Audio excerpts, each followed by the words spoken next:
que eu tenho caminhado no ministério do Senhor Jesus, na presença do Senhor Jesus, eu tenho visto Ele fazer. Todas as reuniões, em todos esses 28 anos, o Senhor Jesus tem feito. E Ele vai fazer na sua vida hoje. Não é conversa de religião, não. Não é filosofia evangélica, não. É realidade. É manifestação do poder de Deus, porque tem muitas pessoas aqui que já foram tocadas por Deus. E nesta campanha de hoje, nós temos declarado, nós temos orado, nós temos subido ao monte, nós temos falado com Deus, e o Senhor nos deu esta reunião. Hoje, dia 18, tem um mês que a gente está orando, que a gente está apresentando a Deus. E o tema desta reunião hoje: Senhor Jesus, multiplica na minha vida. Senhor Jesus, multiplica na minha vida. Este é o tema, este é a base. E eu gostaria que você que tem a Bíblia, abra a Bíblia comigo, no capítulo 6 do Evangelho de João, no versículo 1 a seguir.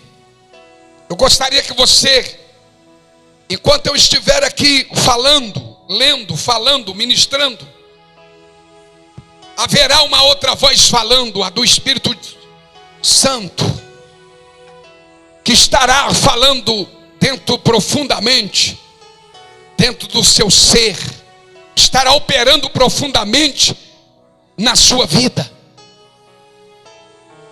Porque a verdade é que tem coisas, situações na vida da pessoa, do indivíduo, que ninguém pode resolver por ele.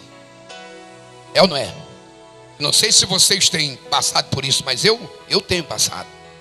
Tem coisas na minha vida que não tem minha esposa, não tem meus filhos, não tem pai, não tem mãe, não tem dinheiro, não tem cultura, formação acadêmica, título de pastor. A religião não vai resolver para mim. Só Ele, só Deus. Só Deus pode. Eu não sei se você já encontrou em situação assim. Você vai para um lado, não tem saída. Você vai para o outro, não tem saída. E muitas vezes, na maioria das vezes, as pessoas que estão junto de você não conseguem entender. Vira as costas. Ou muitas vezes até tem muita boa vontade e chora, mas não pode resolver. Só Deus pode. Capítulo 6, versículo 1 diz assim: depois disso partiu Jesus para o outro lado do mar da Galileia, que é o mar de Tiberíades. E grande multidão seguia, porque viu os sinais que operava sobre os enfermos. E Jesus subiu ao monte e assentou-se ali com seus discípulos, e a Páscoa e a festa dos judeus estava próxima. Então Jesus levantando os olhos, vendo que uma grande multidão vinha ter com ele, e disse a Filipe: onde compraremos pães? Onde compraremos pão para estes comerem? Mas dizia isto para experimentar, porque ele bem sabia o que havia de fazer. Filipe respondeu, Filipe era um discípulo de Jesus. Filipe respondeu: 200 dinheiros